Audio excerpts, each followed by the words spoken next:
Hello everyone, ma'am सिसे अखोगी प्राउन दुनेबको खजिंग अचौबिदो अदुदुनी मैम असे करिगा थोंगागा हाउनी मैम हाइबिरो अइना थोंबगी मोंग सिसु हाइजरगे मैम से शेयर तौनिंगे अदो मैम वीडियो से जेंगमिनसी प्राउन से अइने खजिंग अचौबसे अखोई बाजारगी लेरकप खजिंग मचा दिसुम जामना सेमे मेथौ तादि से असि दिसि मुक चावेबको खजिंग से अदुदुना फजरा मकु से खोक्तोगा सेमबा कोरगा लोयरगा थुम कैका मसला से हापचलिनेबको सेमबदसु मतम जामना चंगरे अदुदुना चाकसु खर थेंगे ngasi हौजिक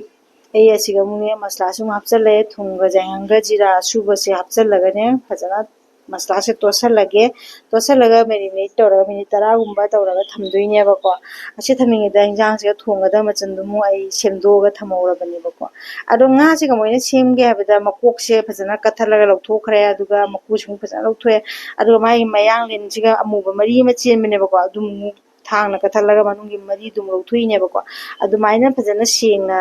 सेमद्रगदी nga से चाबदा केंगे सुम हाउसो हाउतेबको अदुगा आई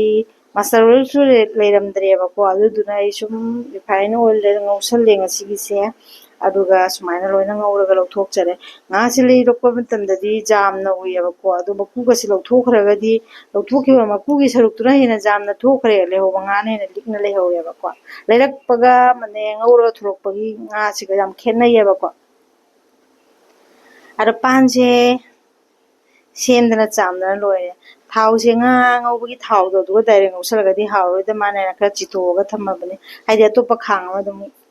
थोंगबने जेनम खरा हौरी अदुम ओइना लेलुरे अदुगा सिगा तिलौ चनम सिजिनररोयको हावगद्रदि खंगदे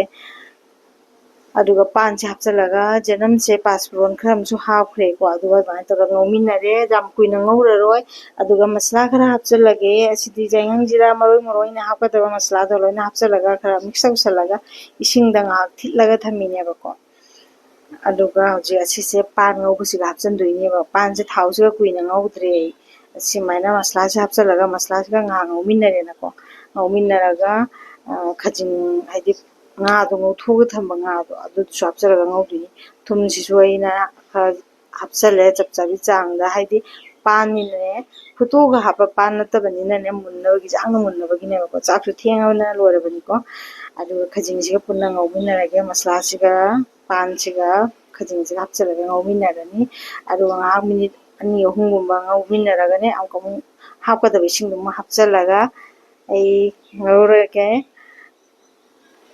अदो मैम खामिना सिंबी केका टोमेटो तोरा थोंबरो मैम ना प्राउन थोंबो दि मोंग माना देदना को आसे पानगा स्माइन थोंमिनबसे हावगद्रा मैम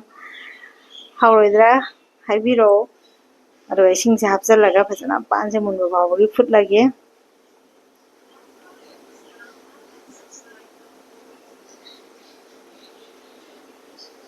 अदो महीसिसु कंगसलेको अदुगा पानसे थुवारगा जिंग पानसे मुल्ले इंजांगी मेजे जामना लांगहलरोगे जामसु कंगहलरोगे मुल्ले बदिना हजि फतिगोम खरा हापचले